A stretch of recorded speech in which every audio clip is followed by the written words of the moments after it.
ఓం శ్రీ అరుణాచలేశ్వరాయ నమః. మనం రమణుల గురించి కొన్ని విషయాలని తెలుసుకుంటూ ఉన్నాం. ఒక జ్ఞానిగా భగవానులు ఎప్పుడెప్పుడు ఏ ఏ మాటలు మాట్లాడారో ఆ మాటలన్నీ తేదీ వేసి దానికి ముందేం జరిగింది, ఏ కారణం చేత ఆయన అలా మాట్లాడారో, ఎంత అద్భుతంగా మాట్లాడారో.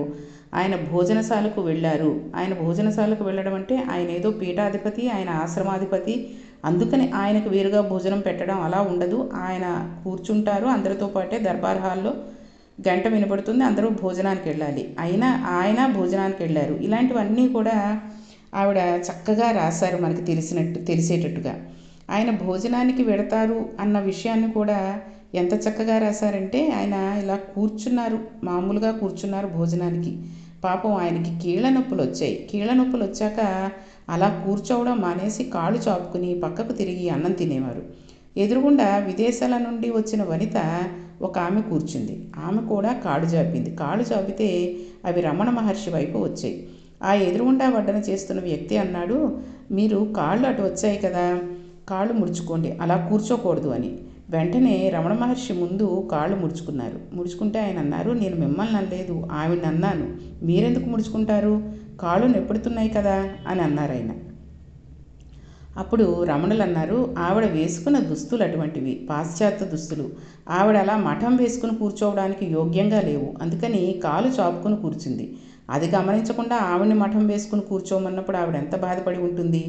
ఆవిడకొక నియమం అయితే నాకొక నియమమా, నేను కాళ్ళు చాపుకోనా, బాధపడుతున్నా ఆవిడ చాపుకోకూడదా, అందుకని నేను మఠం వేసుకున్నాను, ఆవిడని చాపమను, నేను చాపుతాను అన్నారు. ఆయన వెళ్ళి అమ్మ చాపుకోండి కాళ్ళు అని అన్నాడు ఈ వచ్చినతను. అప్పుడు ఆవిడ కాళ్ళు చాపుకోవడం చూసి ఈయన కూడా కాళ్ళు చాపుకున్నారు. అంతటి సాక్షి ఆయన, అంతటి సాక్షిగా ఆయన ఉన్నారు. ఆయన చేసిన పనులన్నీ కూడా ఈవిడ అంతలాగా రాశారు వివరంగా. ఆయన్ని ఒకప్పుడు అడిగారు, ఖరీదైన మందుల చీటీ పట్టుకొచ్చి ఈ మందులన్నీ వేసుకుంటే తగ్గుతుందా అని. తగ్గనప్పుడు పడిపోతుంది, అందుకని దానికి ఖర్చు పెట్టకండి అనేవారు. అంతటి సాక్షిత్వం మహానుభావుడికి. అసలు ఒక జ్ఞాని ఎలా ఉంటాడో, ఆయన ఏ ఏ సందర్భాల్లో ఎప్పుడు ఎలా మాట్లాడారో ఆ లేఖలు చదువుతుంటే ఆశ్చర్యపోతాం.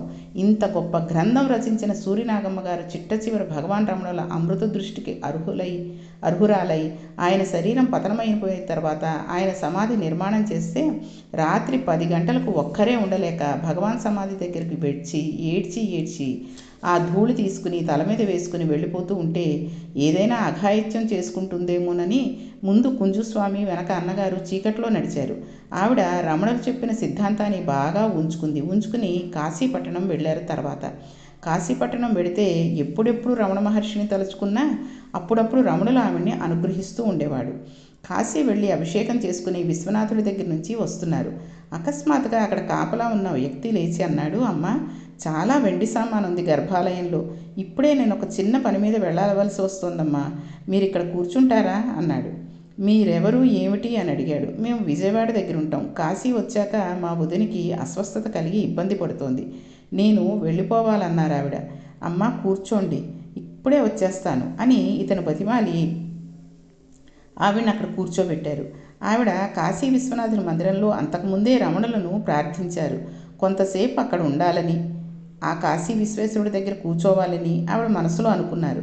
అయితే ఆ కాసేపే కాకుండా గంటన్నర సేపు అక్కడే ఉండిపోయి భద్రతా విధిని ఆవిడికి నిర్వహించేటట్టుగా చేశారాయన.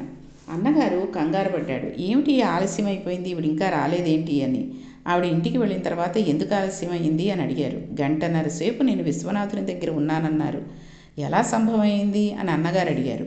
ఇదిగో అక్కడున్న ఆ భద్రతా విధి నిర్వహించే ఉద్యోగి నన్ను కూర్చోబెట్టి వెళ్ళిపోయాడు, నేను అక్కడ ఉండిపోయానన్నారు. అది ఆశ్చర్యం. ఆవిడ మనసులో అనుకోవడం ఏమిటి, ఆ ఉద్యోగి వచ్చి అక్కడ కూర్చోమండం ఏమిటి, ఈవిడ కూర్చుని గంటన్నర సేపు ఆ విశ్వేశ్వరుడి దగ్గర ఆ సమయాన్ని అంతటినీ అక్కడ గడపడం ఏమిటి. ఆఖరికి ఆవిడ ఎంత స్థితిని పొందారంటే, ఒకానొకప్పుడు భోగీశ్వరాలయంలోకి వెడితే జంటనాగులు తల కింద పెట్టి తోక పైకి పెట్టి కర్ర నిలబడినట్లుగా నిలబడ్డాయి. అర్చకుడు లోపలికి వెళ్ళి అభిషేకం చేయడానికి భయపడ్డాడు. సమస్త జీవులు యందు భగవానులు ఆత్మతత్వాన్ని చూసేవారు. ఆయన ఎప్పుడూ ఒకటే మాట అనేవారు, చొక్కా మారింది, ఆయన ఎప్పుడూ వాడే మాట అదే, ఆయన ఓ పామును చూస్తే అంతటా ఆత్మయే. ఆ చొక్కా వేసుకుని తిరుగుతున్నారు వారు. పామును అది అనేవారు కారు, కుక్కను కూడాను. అంతటా బ్రహ్మాన్ని చూసేవారు. సమస్త ప్రాణుల కోరికలు ఆయనకు తెలుస్తూ ఉంటాయి. అందుకని వాటిని వారు, ఆవిడ, ఆయన ఇలా అంటూ ఉండేవారు. ఒక కుక్కకి ఒంటి నిండా కురుపులు వచ్చేసాయి. అది అంత దూరంలో ఉంటేనే చాలా కంపు కొట్టేస్తూ ఉండేది. దాని నిండా పురుగులు ఎగురుతూ ఉండేవి. ఎవరూ దగ్గరికి రానిచ్చేవారు కారు. ఆ కుక్క హాలులో కూర్చున్న రమణ మహర్షి దగ్గరికి వెళ్ళబోతే బయటున్న ఆశ్రమం వారు దాన్ని కొట్టి వెళ్ళగొట్టేసేవారు. ఒకరోజు రాత్రి 11, 12 మధ్యలో అకస్మాత్తుగా రమణ మహర్షి లేచి, నేను కొంచెం దీర్ఘ సంఖ్యకి వెళ్ళవలసి ఉందన్నారు. అంటే వెనక ఉన్న అనుచరుడు లాంతర పట్టుకుని వస్తున్నాడు. ఆయన కొంచెం దూరంగా వెళ్ళి, నువ్వు ఇక్కడుండు అని లోపలికి వెళ్ళి లాంతర పట్టుకొచ్చి ఆ కుక్కని పిలుస్తారు కదండి, అని అలాగ పిలిచి, ఎంత ఇబ్బంది పడ్డావమ్మా, నన్ను కలవాలని అన్ని మాటలు ప్రయత్నించావు. నాకు తెలుసమ్మా, చాలా బాధపడుతున్నావా, నొప్పి పుడుతోందా, పురుగులు కరిచేస్తున్నాయా, పర్వాలేదులే, ఉపశాంతి పొందుతావులే, అరుణాచలంలో కలిసిపోతావులే అని ఏదో మాట్లాడుతున్నారు. ఈ బయట ఉన్న వ్యక్తికి అర్థం కాలేదు. ఏమిటి దీర్ఘసంఖ్యకని వెళ్ళిన మనిషి దేనితోనూ మాట్లాడుతున్నారు అని చూశాడు. కుయ్యి కుయ్యమని అరుస్తోంది. ఆ అరుపు కుక్కది, వినబడుతోందేమిటి అనుకుని దగ్గరికి వెళ్ళడం బాగుండదని ఊరుకున్నాడు. కాసేపు అయి ఆయన లాంతర పట్టుకుని పైకి లేచారు. అనుచరుడు అప్పుడు గబగబా వెళ్ళాడు. ఏమిటండి, ఎవరితోనో మాట్లాడుతున్నారు అన్నాడు. కుక్కని చూపించారు. వారు అనేక పర్యాయాలు నా దగ్గరకు రావడానికి ప్రయత్నించారు. మీరు రానివ్వలేదు. వారికి ఇప్పుడు ప్రాణోత్క్రమణం అవుతోంది అని తెలిసింది. కాబట్టి ఎవ్వరూ లేరు దగ్గర. వారిప్పుడు కూడా నన్ను చూడాలనుకున్నారు. అందుకే నేను వెడతానంటే వినరని దీర్ఘశంఖ వంక పెట్టి వచ్చాను. వారు నా తొడ మీద తలపెట్టుకుని ప్రాణోత్క్రమం చేసుకున్నారు. అరుణాచలంలో కలిసిపోయారు అన్నారు. నిజంగా ఒక బ్రహ్మజ్ఞాని గురించి శాస్త్రాలలో ఎలా చెప్పబడుతుందో అలా చిట్ట చివరి ఊపిరి వరకు సాక్షిగా ఉండి జ్యోతిగా వెళ్ళిపోయి అరుణాచలంలో కలిసిపోయిన భగవానుడు రమణులు. ఎప్పుడూ నోరు విప్పి ఏది మాట్లాడినా అది జగత్తుకి సందేశం తప్ప ఆయన తన కొరకు తానని ఈ జీడిపప్పును తీసుకురండి, ఆ స్వీట్లు తీసుకురండి అని అడిగేవారే కాదు. ఆయన సంకల్పసిద్ధుడు. ఒక్క మాట ఆయనంటే అయిపోవలసిందే.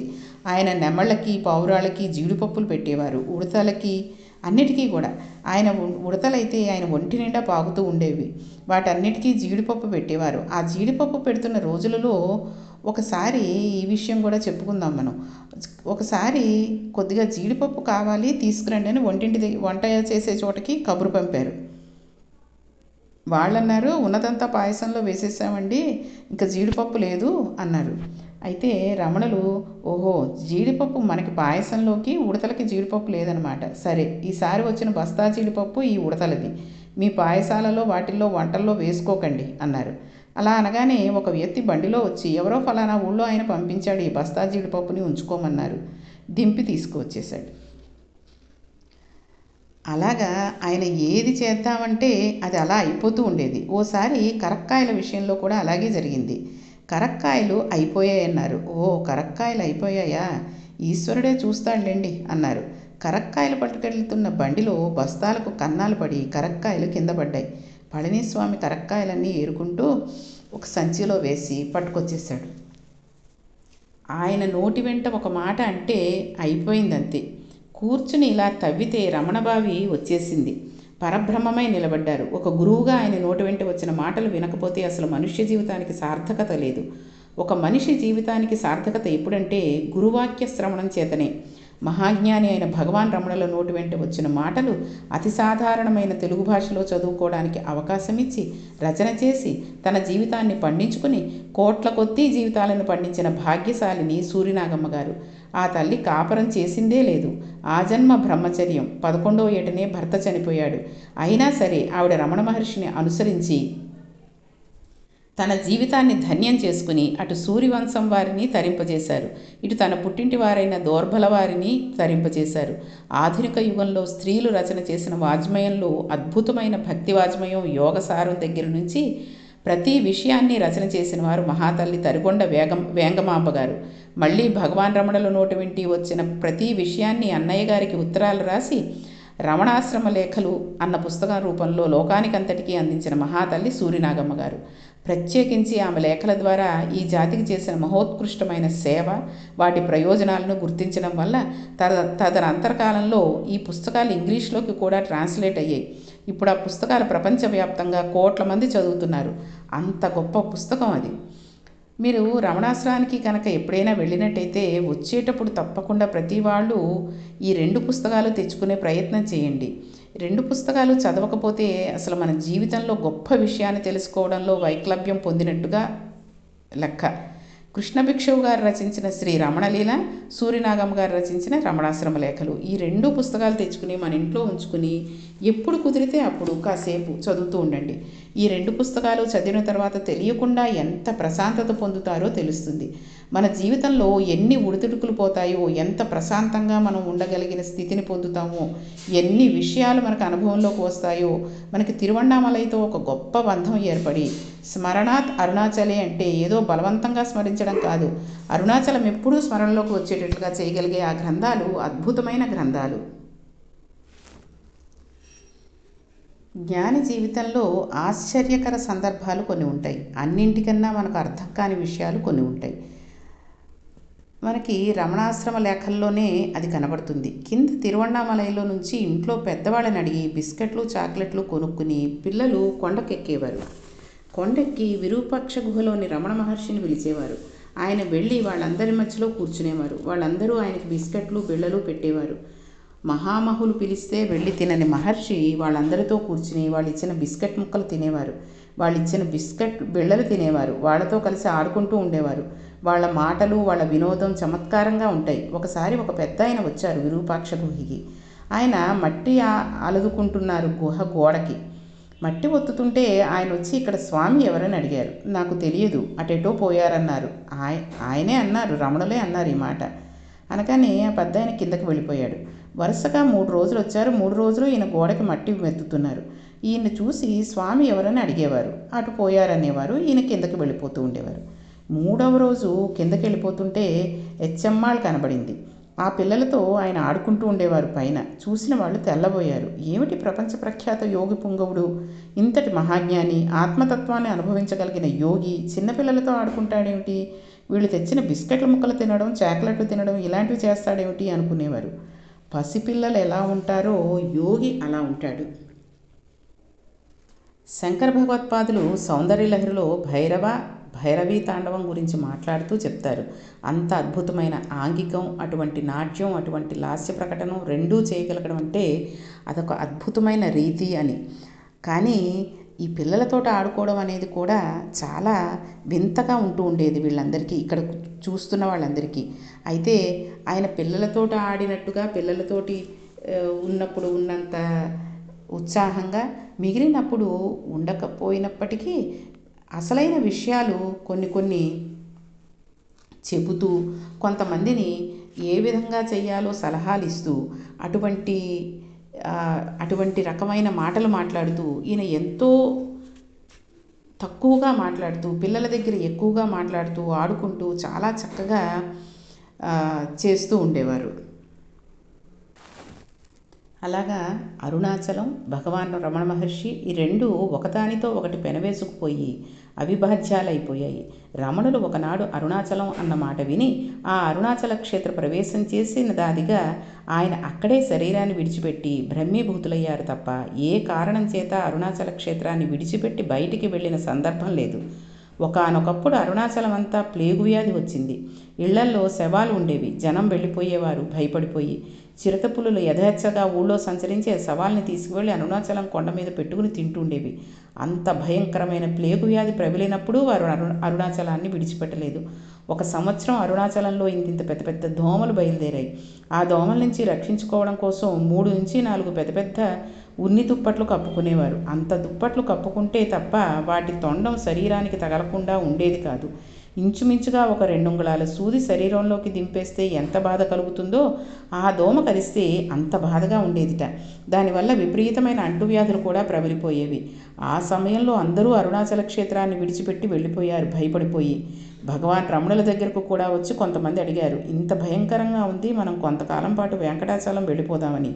వారు నోరు విప్పి మాట్లాడేవారు కాదు. కావ్యకంఠ గణపతి ముని కలిసిన తర్వాతే వారు మాట్లాడడం ప్రారంభం చేశారు. ఆయన ఎప్పట్లాగే అలాగే ఊరుకున్నారు.